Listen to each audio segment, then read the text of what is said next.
Senator Moreno, thank you for joining us today on the America First Policy Institute podcast. The world watched this weekend as President Trump delivered stunning news about Venezuela and its now former dictator, Nicolás Maduro, a figure that previous American administrations and countries around the globe have deemed an illegitimate leader who trafficked drugs and people across our hemisphere and the others, and destabilized many countries in the process.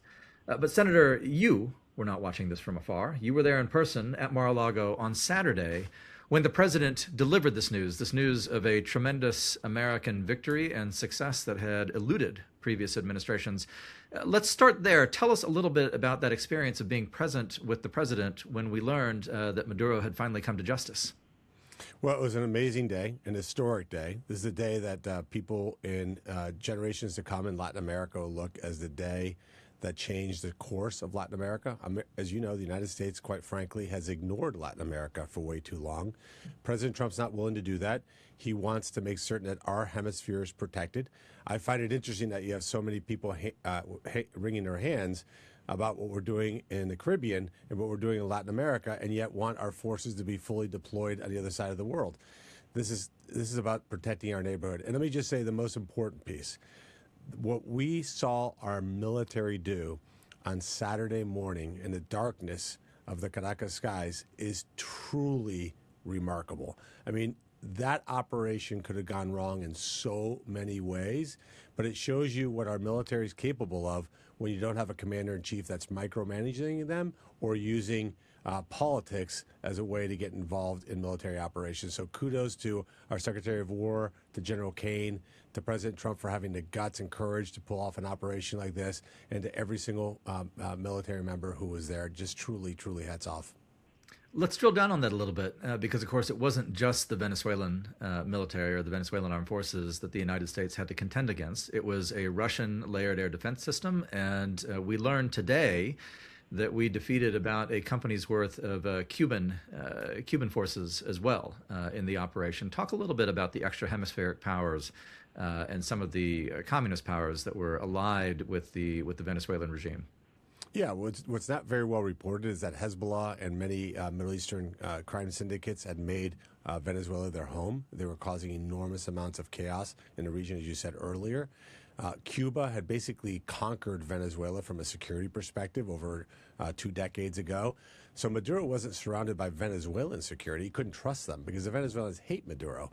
He was surrounded by Cuban guards. I don't know the exact number. I don't know if it's classified or not, so I won't say it. But let me just say a lot of Cuban guards. It wasn't that they were expecting us that evening, but they were certainly in a ready state. I think people in the military understand what that means. And so for us to land in the dark of night, not suffer a single American casualty or leave behind a single piece of American equipment, it is just truly remarkable. You look at movies like Argo, you look at movies like what we saw with the hostage rescue in Iran that was a total, complete failure. The Bay of Pigs, of course, in our hemisphere. The Panama situation with Noriega, which required a 3-week operation with, I think, 21,000 plus troops. This thing started at 11 a.m., just before 11 p.m. Eastern time is when President Trump gave the order. And at 3:27 a.m., Maduro was on Iwo Jima. I mean, that is the most brilliant military exercise that I think this country's done in a long, long time. And again, hats off to the team that President Trump and Secretary of War have built. And there's no other country in the world that could have done something like this. The Cuban government today is saying that there were 32 Cuban soldiers who fell in the operation, which suggests orders of magnitude more present, per your point. That means 132, by the way. Yeah, right, yeah, for sure, given their relationship with data and facts. Talk a little bit about, you've talked about the hemispheric implications, which are profuse, but talk a little bit about why this constitutes a defense of American communities and the American homeland beyond South Florida. Well, we look at places like Ohio, where we see 6,000 people a year die of drug overdose deaths. Those drugs are coming in, thanks to, in large part, to these organizations that have huddled into Venezuela. Of course, Mexico is responsible, Colombia is responsible, but ultimately, Venezuela and Cuba were the ones that were the ringleaders. You also have human trafficking. Like, we forget at least I hope that we never forget, but certainly the Democrats and the mainstream media forget, this country was invaded by over 10 million illegal migrants that were funneled into this country by these criminal gangs. I mean, Maduro emptied his prisons, his mental asylums, his jails, and dumped all those people, thanks to Joe Biden, into this country. That affected communities like Cincinnati and Columbus and Toledo and Dayton.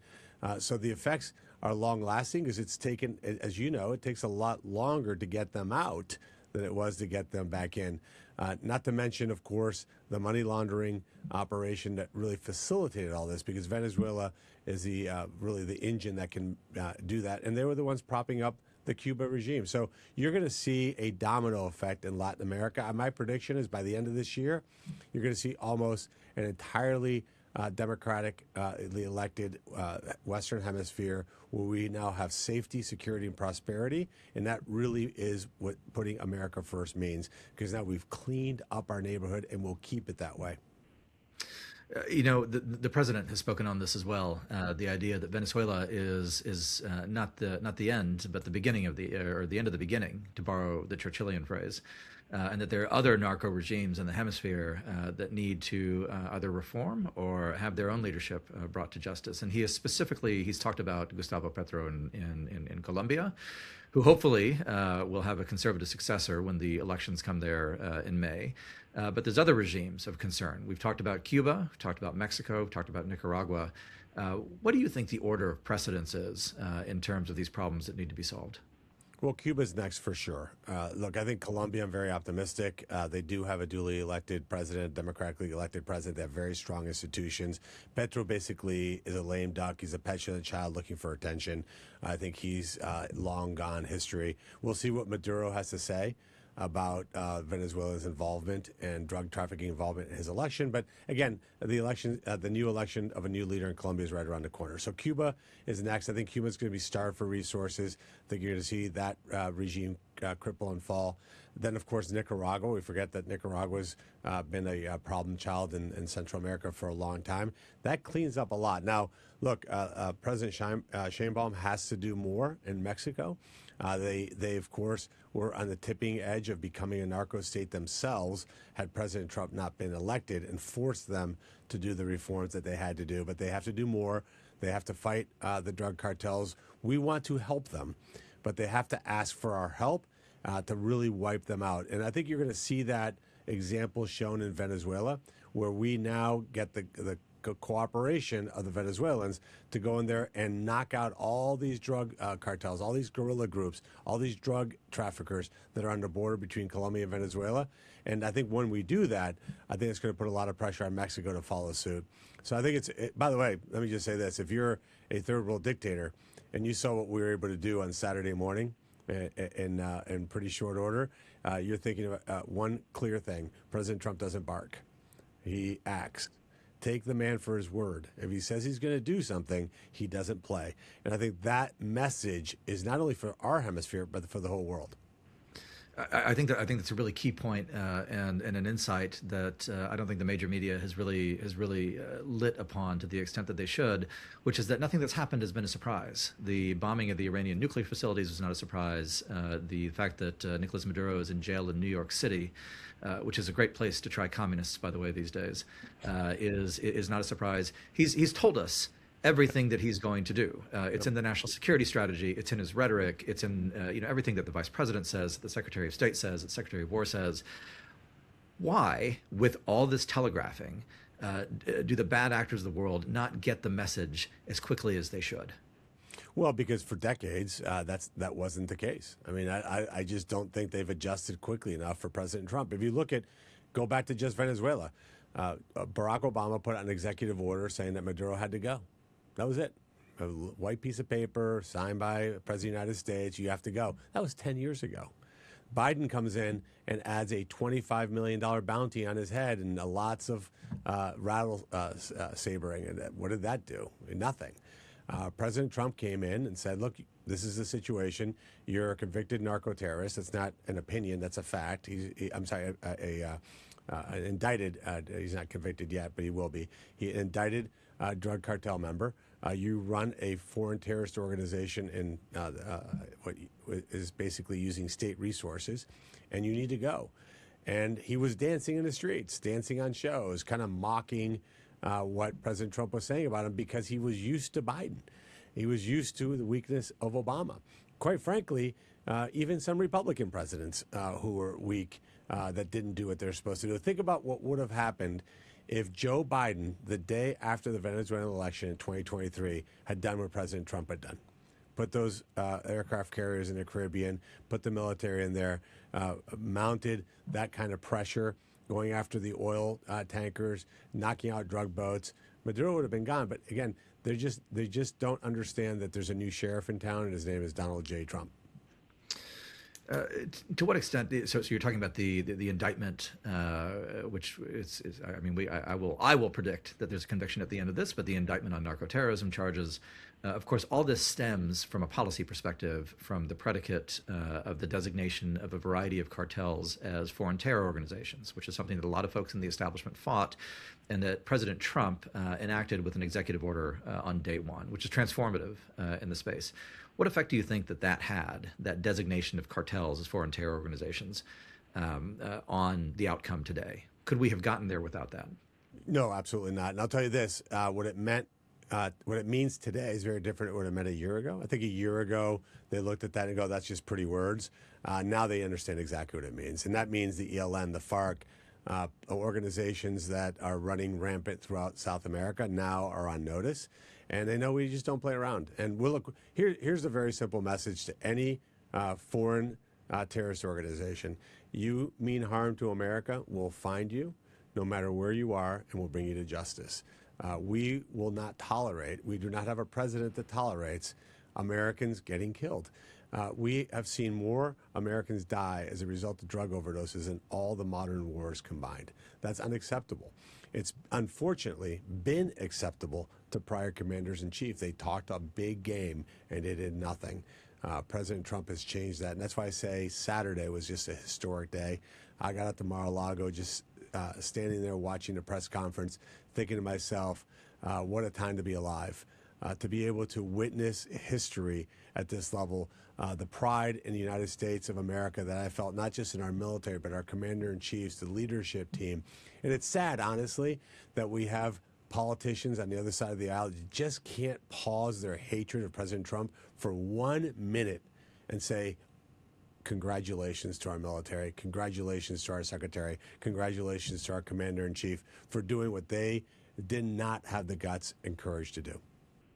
I want to ask you a question about Ohio, which is a topic you know a little bit about. I'm from Texas, and so I'm used to taking Mexico and Latin America seriously because we border on it.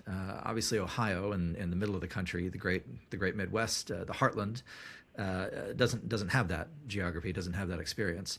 And yet, I think what's interesting, precisely to your point, Senator, that the dysfunction in Venezuela and the bad actors in Venezuela are killing people in the Ohio River Valley, killing fellow Americans, and they have been for years. Can we look at this, in addition to a triumph of the president and the administration and American policy? Is this Ohio? Is this the Midwest asserting itself in policy domains where historically it has not been present? Well, Joe Biden made every state a border state. And Marietta, Ohio, tiny little town, beautiful town, is actually the beginning of the frontier. It's actually a book written about Marietta, Ohio. We had Mexican drug cartel members renting Airbnbs, running a base of operation there. We see Toledo, Ohio, a base of human trafficking that was a result of what happened during the Biden era because the border was wide open. We have a gigantic Somali community in Columbus. We have a gigantic Haitian community that needs to, by the way, self-deport by the end of next month, which is when their temporary protective status ends. All that happened because of the policies of the last 4 years. What that meant is suppress lower wages, higher rents, higher insurance, higher costs. So the American worker paid a big price for the incompetence of Democrat policies. It wasn't just that there was somebody coming across the border and maybe we don't like that. There was ripple effect upon ripple effect that President Trump has spent the better part of a year correcting and fixing. And the Democrats really have no moral standing to even talk about this topic, honestly, because they're the ones that enabled this almost virtual self-destruction of the United States of America. So as I said, when I sat there Saturday at that press conference, watching our commander-in-chief talk about what was done, was just a pivot moment in U.S. foreign policy. Because the other part that hasn't been reported is we will use the resources of Venezuela to reimburse us every single cent that we spent in this operation. So not only are we not spending money to do this operation, we're going to get fully reimbursed, and we will rebuild Venezuela, or help them rebuild their own country with their own resources.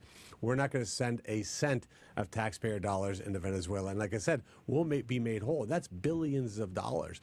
That paradigm has never been the case in American foreign policy. The world has always thought of the U.S. as their piggy bank. Like, yeah, well, they just take it for granted that we deploy 35,000 troops in Europe and we pay and shoulder the entire cost. Those days are gone.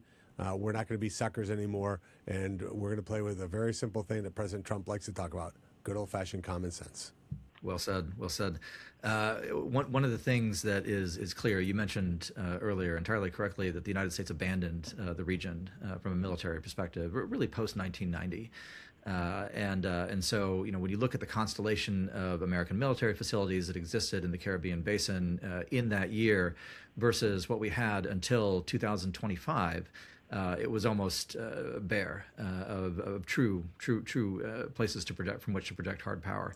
Now that we have this flotilla, we have Fourth Fleet, we have facilities in Trinidad and Tobago, we have use of facilities in the Dominican Republic, there's been a reactivation at Roosevelt Roads in Puerto Rico, and on and on and on.